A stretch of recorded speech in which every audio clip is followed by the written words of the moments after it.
잘 오셨습니다. 우리 뒤쪽에 많이 계셔서 우리 앞쪽에 계신 분들은 조금 미안하지만 제가 왔다 갔다 하면서 오늘 좀 이야기를 하도록 하겠습니다. 자, 오늘 우리가 함께 읽을 하나님의 말씀은 마태복음 6장 9절에서 13절입니다. 제가 본문을 준비했거든요. 우리 같이 스크린을 보면서 한 절씩 같이 읽도록 하겠습니다. 그러므로 너희는 이렇게 기도하라. 하늘에 계신 우리 아버지여, 이름이 거룩히 여김을 받으시오며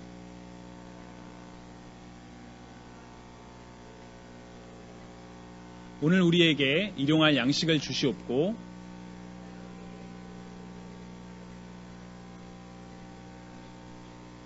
우리를 시험에 들게 하지 마시옵고 다만 악에서 구하시옵소서. 나라와 권세와 영광이 아버지께 영원히 있사옵나이다. 아멘. 여러분, 옛날에 개미와 배짱이가 있었습니다. 개미는 평범한 블루칼라였고 배짱이는 음악을 사랑하는 뮤지션이었습니다. 그리고 이 개미와 배짱이는 서로 사랑하는 사이였다고 합니다. 하지만 배짱이의 엄마는 가난한 개미가, 평범한 블루칼라인 개미가 마음에 들지 않았습니다. 그래서 돈이 많은 메뚜기를 소개시켜줘서 결혼을 시키려고 했죠. 하지만 그리고 배짱이의 아빠 역시 개미가 마음에 들지 않았습니다. 왜냐하면 개미가 숨겨진 친아들이었기 때문이죠. 네. 배짱이는 돈 많고 자기만 잘난 줄 아는 메뚜기가 싫었습니다. 그런데 어느 날 배짱이에게 반한 땅강아지가 나타나기 시작했습니다. 땅강아지의 이렇게 열심히 헌신적인 사랑과 구애로 인해서 배짱이의 마음이 살살 돌아가기 시작했습니다. 마침내 개미를 둘러싼 배짱이를 둘러싼 개미, 메뚜기, 땅강아지의 사랑과 사각관계입니다. 사랑과 애증의 갈등 관계가 점점점. 여러분, 우리가 알고 있는 개미와 배짱이의 이야기와는 많이 다르죠? 네, 제가 개미와 배짱이의 이야기를 찾다 개미와 배짱이의 1일 연속극 버전이라고 합니다. 우리가 알고 있는 개미와 배짱이의 이야기는 뭐죠? 여름에 미래를 준비하며 열심히 일한 개미가 있었고, 여름에 자기가 하고 싶은 것만 하다 놀다가 결국 겨울이 돼서 고생에 처했던 그런 배짱이 이야기죠. 개미와 배짱이의 이야기의 교훈은 뭔가요? 우리 누구한테 물어볼까요? 우리 추워 보이는 개미와 배짱이의 이야기의 교훈이 뭔가요? 그렇죠. 성실하게 일해서 미래를 준비해야 된다라는 게 바로 우리 개미와 배짱이의 이야기입니다. 맞습니다. 우리 박수 한번 쳐줄까요? 네, 맞습니다. 네. 여러분들 혹시 미래를 준비하고 있나요, 지금?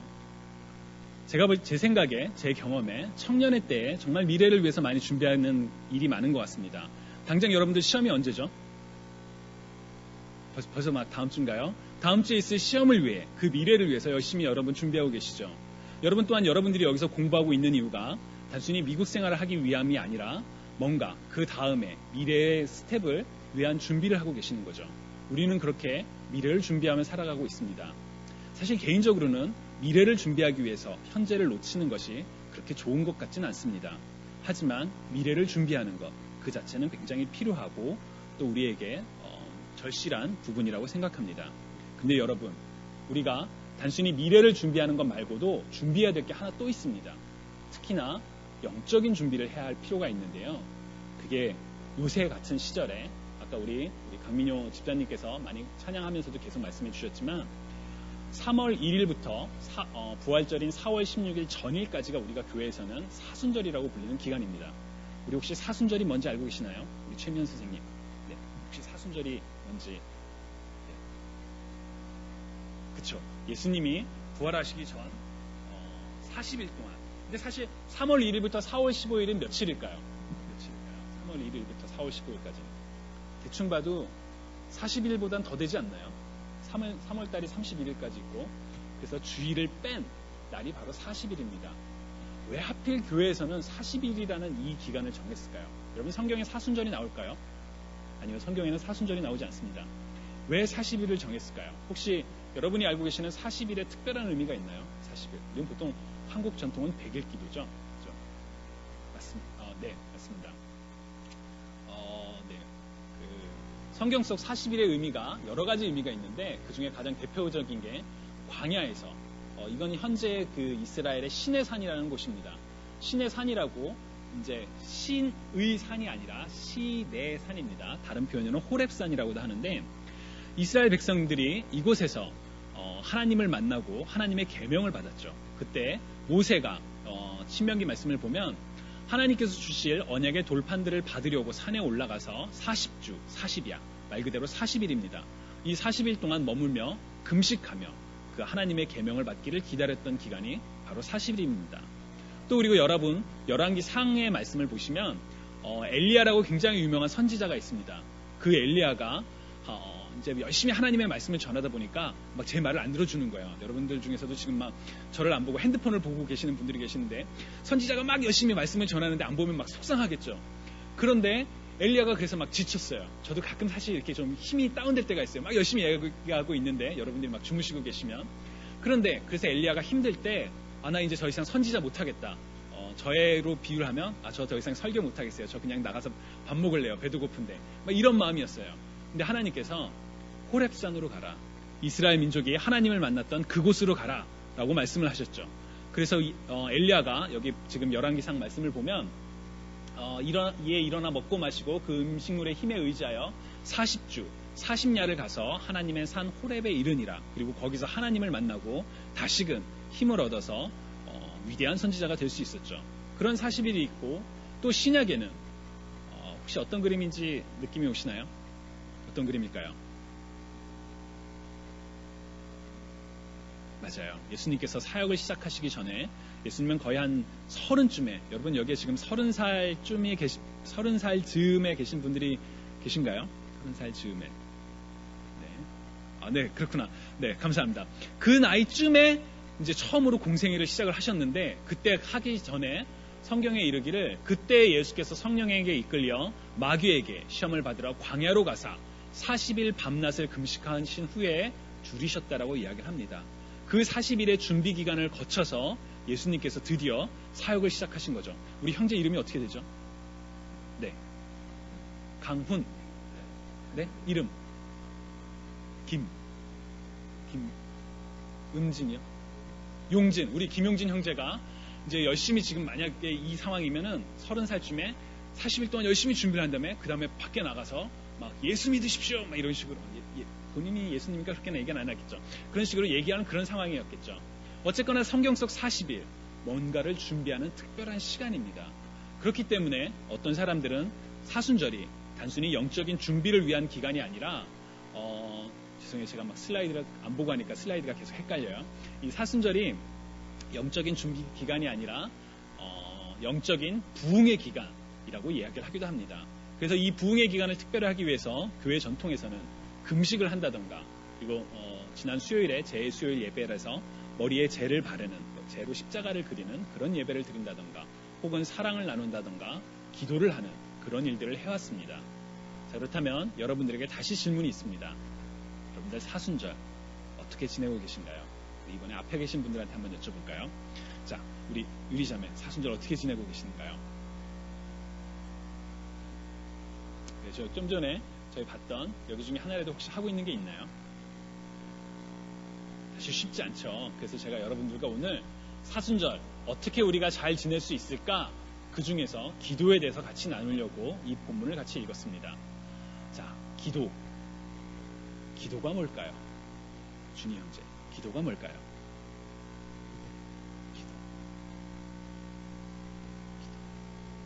기도란 잘 안 들리니까 마이크도 빌려줄게요. 자, 기도란 네. 여러분 중에 혹시 오늘 기도란 단어를 처음 들으신 분 계신가요? 없으시죠? 기도가 뭘까요? 세빈 형제, 기도가 뭘까요? 하나님을 이해할 수 있는 방법. 혹시 또 하나님을 이해할 수 있는 방법 아닌 것 같은데 우리 세희 자매, 기도가 뭘까요? 하나님과 영하고 소통할 수 있는 그렇죠. 우리 보통 기도는 하나님과의 영적인 대화라고 이야기를 합니다. 많은 정의 틀리지 않았어요. 많은 기도의 그 정의가 있죠. 근데 문제는 여러분 우리가 알고 있는 대화는 뭔가요? 서로 이렇게 얼굴을 마주보고 미안해요. 우리 앞에 있는 분들 제가 자꾸 뒤에 가서 이렇게 얼굴을 마주보고 하는 게 대화죠. 그렇죠? 그런데 여러분들 하나님의 얼굴을 보신 적 있습니까? 없죠. 하나님은 영이시니까 볼 수가 없어요. 그래서 우리가 영적인 대화라고 하지만 얘기를 하는데 상대방이 들어주는 것 같지가 않아요. 볼 수가 없으니까 대화 같지가 않아요. 그래서 기도가 어렵게 느껴질 수가 있어요. 그런 적 없습니까? 기도가 어렵습니다. 나는 사실 기도가 어떤 건 많은 말이 들어봤지만 사실 기도를 할 때 내가 어떻게 기도해야 될지 모르겠습니다. 그런 마음이 들 수도 있어요. 근데 여러분 걱정하지 마십시오. 예수님의 제자도 똑같은 질문을 했어요. 누가복음 11장 1절을 보면 예수께서 한 곳에 기도하시고 마치실 때에 제자 중에 하나가 이렇게 물어봅니다. 주님, 요한이 자기 제자들에게 기도를 가르쳐 준 것 같이 우리에게도 기도를 가르쳐 주옵소서라고 부탁을 합니다. 그리고 바로 그때 예수님께서 가르쳐 주신 기도가, 예수님께서는 너희는 이렇게 기도하라 라고 가르쳐 주신 기도가 바로 우리가 좀 전에 읽었던 주기도문입니다. 주기도문은 마태복음에도 있고 우리가 오늘 읽은 누가복음에도 나오는데요. 오늘 마태복음에서는 조금 더 상황이 달라요. 마태복음에서는 예수님께서 너희는 이렇게 행동하지 마라 라고 하면서 외식하는 자, 위선자들, 그런 사람들의 예를 듭니다. 그 중에 하나는 사람들이 보는 앞에서 헌금을 탁 하는 사람들. 내가 헌금을 오늘 이만큼 합니다. 우리 얼만큼 하면 좀 많이 한다고 할까요? 한 1000불 할까요? 너무 적나요? 맞나요? 1000불. 내가 오늘 1000불 헌금했어요. 막 이렇게 하는 사람들. 그렇게 외식하지 마라. 다른 사람을 도울 때 그 너의 왼손이 하는 거를 오른손이 못 보게 하라 라고 얘기를 하죠. 또 하나 외식하는 사람들의 특징은 어떤 게 있냐면 기도를 할 때 모든 사람들 앞에서 어떻게 보면 지금의 저와 같이 주님 제가 이렇게 기도를 드립니다 라고 하는 이런 사람들, 이렇게 기도하지 말라고 했어요. 기도는 은밀하게 조용한 곳에서, 하나님은 우리들의 기도를 다 들으시기 때문에 중언부언하지 말고 하고 싶은 말을 드려라 한 다음에 너희는 이렇게 기도하라 라고 가르쳐 주신 게 바로 주기도문입니다. 이 본문이죠. 우리 한번 다 같이 읽어보도록 하겠습니다. 시작. 하늘에 계신 우리 아버지여, 이름이 거룩히 여김을 받으시오며 나라의 임하옵시며 뜻이 하늘에서 이루어진 것 같이 땅에서도 이루어지이다. 오늘 우리에게 일용할 양식을 주시옵고 우리가 우리에게 죄 지은 자를 사하여 준 것 같이 우리 죄를 사하여 주시옵고 우리를 시험에 들게 하지 마시옵고 다만 악에서 구하시옵소서. 나라와 권세와 영광이 아버지께 영원히 있사옵나이다. 아멘. 여러분들이 외우고 있는 거랑 조금 다르죠? 네, 표현이 조금 다를 수는 있어요. 근데 우리가 주기도문에 대해서 오해를 하고 있는 부분들이 있습니다. 어떤 오해냐면, 여러분 깜깜해서 잘 안 보이시죠? 저는 좀 보이는구나. 무슨 영화인지 아시나요? 검은 사제라는 영화예요. 엑소시즘에 관련된 영화인데, 우리가 주기도문이 예수님께서 가르쳐 주신 기도이기 때문에 그 주기도문 자체에 무슨 파워가 있다라고 생각해요. 그래서 막 귀신이 나타났을 때 하늘에 계신 우리 아버지의 이름이 그렇게 이렇게 외우면 마치 마법의 주문처럼. 여러분 혹시 해리포터 보셨나요? 해리포터 보면 이 주문 혹시 기억하시는 분 계시나요? 아니요. 엑스펙토 페트로눔인가 그랬어요. 혹시, 미안해요. 저도 정확하게 기억을 못해요. 그래서 마치 주기도문을 무슨 마법의 주문처럼 생각할 때가 있어요. 그래서 막 무서운 일이 있을 때 하늘에 계신 우리 아버지요 막 이렇게 영화 같은 데서 종종 본 적 있죠. 주기도문은 마법의 주문이 아닙니다. 예수님께서는 이렇게 기도하라 라고 예를 보여주신 거죠. 또 하나 주기도문에 대한 오해는 뭐냐면 무슨 그림일까요? 네. 여러분들 중에 주기도문 외우시는 분 계시나요? 자, 우리 손 한번 들어주실래요? 주기도문 외우시는 분들? 그래요. 네, 손 내려주세요. 주기도문을 외우시는 분들의 가장 많이 하는 실수 중에 하나는 이건데 우리가 이따 예배 끝날 때도 이 주기도문으로 예배를 마칠 텐데 주기도문의 내용을 생각하지 않아요. 외우고 있기 때문에 그냥 저절로 나와요. 하늘에 계신 우리 아버지의 이름이 거룩히 여김을 받으시면 나라가 임하옵시면 이런 식으로 무슨 말인지도 생각도 안 해요. 그냥 말하죠. 습관처럼. 예수님께서 우리에게 주기도문을 가르쳐 주신 이유는 습관처럼 주문처럼 외워라 그런 뜻이 아니었어요. 이렇게 기도하라는 방법을, 기도의 내용을 가르쳐 주신 거죠. 근데 우리는 정작 주기도문을 외운다고 해서 그 내용을 잊어버리고 혹은 주기도문이 마치 무슨 마법의 주문이냐 그렇게 생각을 합니다. 그게 우리가 가지고 있는 주기도문에 대한 오해예요. 자, 그렇다면 오늘 주기도문이 어떻게 구성되어 있는지 자세히 좀 같이 한번 보도록 하겠습니다. 예수님께서 너희는 이렇게 기도하라라고 말씀하셨던 그 내용을 살펴보도록 하겠습니다. 주기도문은 크게 네 가지의 그 단락으로 구성되어 있습니다.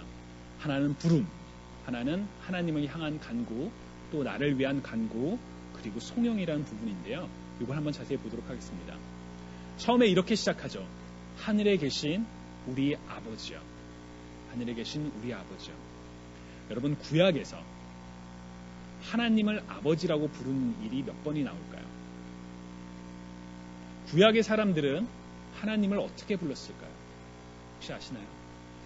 보통은 구약의 사람들은 하나님의 이름을 말하는 것 자체가 그게 망령되어 일컫는 거라고 생각을 했기 때문에 이름을 말하지 못했어요.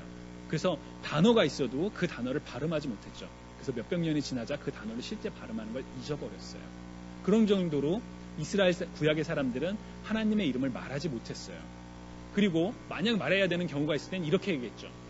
너희 조상의 하나님 여호와 곧 아브라함의 하나님, 이삭의 하나님, 야곱의 하나님께서 나를 너희에게 보내셨다 하라. 이는 나의 영원한 이름이요 대대로 기억할 나의 칭혼이라. 하나님께서 모세에게 하신 말씀인데, 사람들이 하나님을 얘기할 때 우리 아버지의 하나님, 우리 할아버지의 하나님, 우리 고고조 할아버지 뭐죠? 고조 할아버지보다 높은 게 뭐죠? 증조? 고조? 증고조? 하여튼 그런 할아버지의 하나님이라고 이야기를 했습니다. 감히 하나님을 아버지라고 부르지 못했죠. 아주 예외적으로 하나님을 아버지라고 부른 기록이 있긴 있어요. 뭐냐면 신명기에 보면 어리석고 지혜 없는 백성아 여호와께 이같이 보답하느냐. 그는 내 아버지시요 너를 지으신 이가 아니시냐. 그가 너를 만드시고 너를 세우셨도다.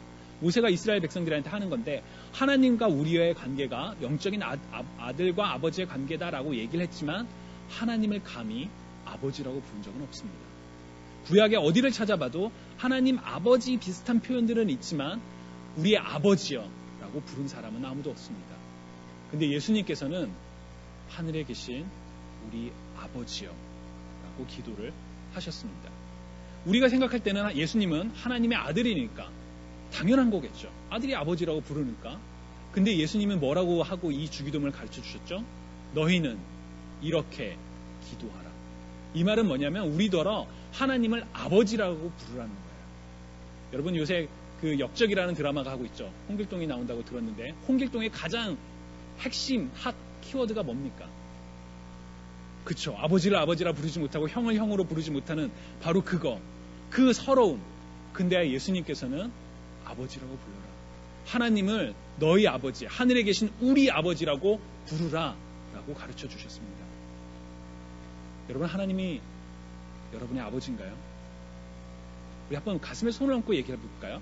자, 우리 가슴에 한번 손을 대봅시다. 네. 하나님은 나의 아버지십니다. 네. 여러분 따라해 주세요. 하나님은 나의 아버지십니다. 어색한가요? 막 이렇게 소름이 돋고 뭐 이렇게 막 좀 그러나요? 그러실 필요가 전혀 없어요. 아버지를 아버지라 부르는 게 당연한데 예수님은 그거를 말씀해 주시기 위해서 하늘에 계신 우리 아버지여 라고 기도를 가르쳐 주셨습니다. 어떻게 보면 자녀로서의 특권을 주신 거죠. 그리고 난 다음에 우리가 어떻게 기도해야 되냐면 하나님을 향한 간구를 기도해야 됩니다. 그러면서 세 가지 내용이 나오는데 이름이 거룩히 여김을 받으시오며 나라가 임하시오며 뜻이 하늘에서 이루어진 것 같이 땅에서도 이루어지다 라고 얘기를 합니다. 사실 엄밀히 말하면 이건 간구가 아니에요. 여러분 하나님은 거룩하신 하나님이기 때문에 하나님의 이름은 이미 거룩하십니다. 하나님은 하나님의 나라는 온 우주를 다스리시는 하나님의 나라는 이미 임해 있어요. 그리고 뜻이 하늘에서만 이룬 것이 아니라 정말 어느 곳에서든 하나님의 뜻이 이루어지고 있습니다. 그런데도 예수님께서는 이 기도를 하라고 말씀하셨습니다. 왜 이렇게 기도하라고 했을까요? 기도의 가장 처음이 바로 우리들의 관심이 하나님께로 가야 한다는 걸 보여주기 위함입니다. 여러분 제가 아까 기도는 대화라고 했죠. 하나님과의 영적인 대화라고 했죠. 제가 사람을 딱 만났어요. 만나자마자 나는 오늘 맛있는 걸 먹었고 나는 오늘 뭘 했고 나는 내일 놀러 갈 거야. 안녕. 이러고 떠난다고 생각해 보세요. 완전 생뚱맞지 않나요? 대화가 아니죠. 내가 하고 싶은 말만 그리고 상대방의 입장, 상대방의 생각 전혀 관심 없이 내가 할 말만 하는 거.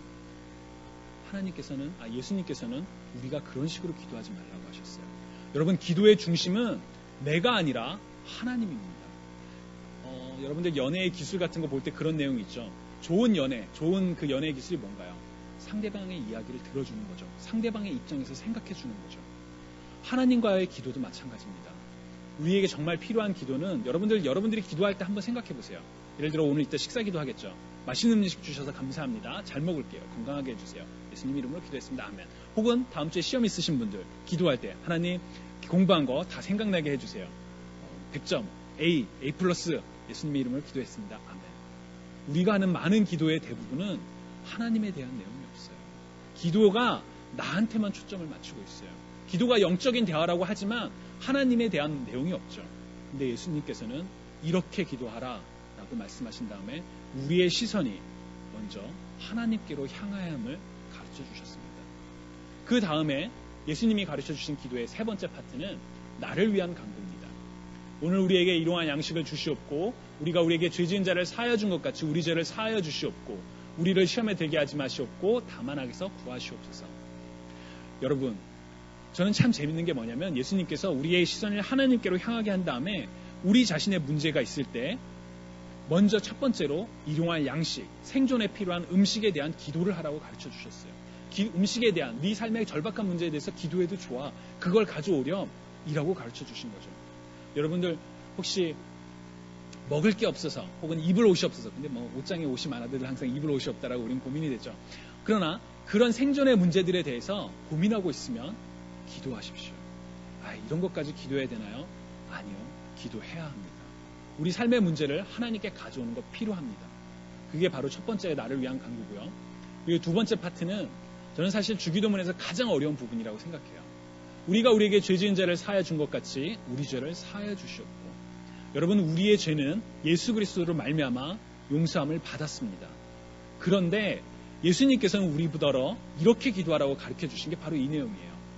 우리가 우리에게 죄 지은 자를 사하여 준 것 같이 우리 죄를 사하여 주시옵고 이 말은 뭐냐면 우리가 미워하는 사람을 용서하지 않으면 주님 저의 죄도 용서하지 마옵소서 그런 의미가 있는 거죠. 여러분 혹시 미워하는 사람이 있나요? 여러분의 연구실이나 혹은 룸메이트나 맨날 청소 안 하고 또 막 보기만 해도 막 짜증나고 그런 사람 혹시 없으신가요? 만약 그런 사람이 있다면 여러분들이 이 주기도문을 외우실 때 여러분들은 본인에게 무서운 저주를 하는 것과 다름없습니다. 내가 저 사람을 용서하지 않으니까 주님 저도 용서하지 마옵소서 라는 그런 기도와도 똑같은 부분이에요. 예수님께서 왜 이 부분을 넣었을까요?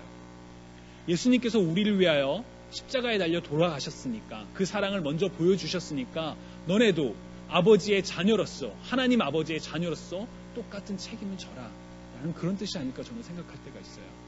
무슨 말이냐면 우리가 받은 사랑 그 사랑만큼 사랑을 베풀라고 우리가 받은 그 용서만큼 우리에게 상처를 주고 우리를 괴롭히는 사람일지라도 용서하라고 주기도문에는 그런 우리의 책임과 결단을 요구하는 부분이 들어가 있습니다. 그리고 마지막으로 우리를 시험에 들게 하지 마시옵고 다만 악에서 구하옵소서. 여러분 우리는 우리 중에 누구 하나 시험과 삶의 어려움을 원하는 사람은 없습니다.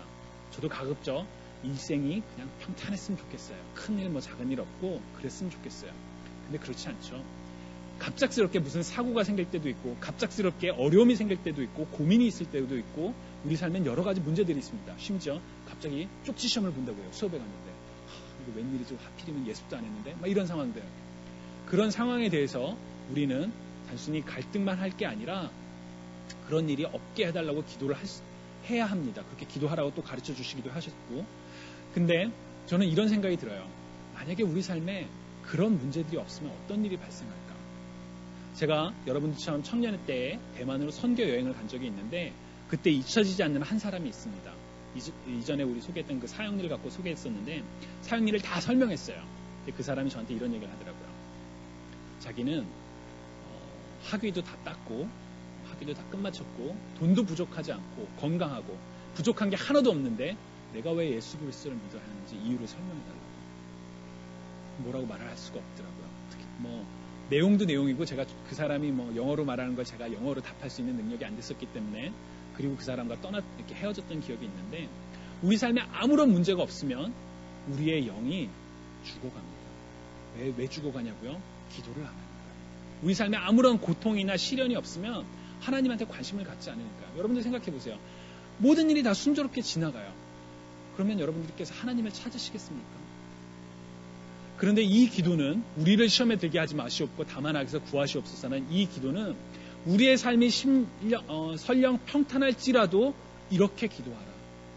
삶이 아무리 문제가 없다 하더라도 하나님 계속 이 삶 가운데 하나님의 은혜를 더하옵소서라는 도전을 주는 부분이에요. 여러분들 시련을 만나면 힘들죠. 그 마음 압니다. 저도 참 괴롭고 그런 느낌 잘 알아요. 하지만 그때에도 기도하시고 시련이 없고 내 인생에 학점도 잘 풀리고 막 잡 인터뷰도 잘 오고 그런 시점이라도 이렇게 기도하시옵소서. 이렇게 기도하세요. 시험에 들게 하지 마시옵고 악에서 구해달라고. 우리의 시선이 늘 항상 하나님을 향하는 그런 기도가 우리에겐 필요합니다. 그리고 마지막 부분으로 송영이라고 하는데 나라와 권세와 영광이 아버지께 영원히 있사옵나이다. 사실 이 부분은 어떤 성경에는 없어요. 근데 우리는 주기도문 때 이 부분을 하죠. 그 이유가 뭐냐면 초대교회에서는 예수님께서 가르쳐 주신 기도 악에서 구하옵소서라는 걸 사회자가 하고 나면 여러분들이 다 모인 회중들이 다 고백을 하는 거예요. 나라와 권세와 영광이 아버지께 영원히 있사옵나이다. 그래서 오늘날에는 교회 전통에서 이것도 주기도문에 같이 넣자 해서 주기도문에 이 부분이 들어가 있습니다. 그래서 하여튼 이렇게 네 가지로 구성되어 있는데 기도는 하나님과의 영적인 대화라고 얘기를 했죠. 여러분 사순절입니다. 사순절은 주님의 고난을 묵상하고 또 우리 자신을 돌아보는 시기이기도 하죠. 우리를 위해 이 땅에 오신 예수 그리스도의 사랑과 고난을 생각하고 삶을 돌아보고 기도로 예수님과 가까워질 수 있는 시간입니다. 3월 1일부터 시작했고 오늘이 3월 3일이니까 아직 우리에게는 37일이 있습니다. 여러분 이 37일 동안 예수님께서 가르쳐 주신 기도, 주기도문을 그대로 외우는 것도 좋겠지만 그 기도의 그 내용대로 생각하며 기도하며 하나님과의 예수님과의 특별한 만남을 가지시는 저와 여러분이 되시기를 주님의 이름으로 간절히 축원합니다. 우리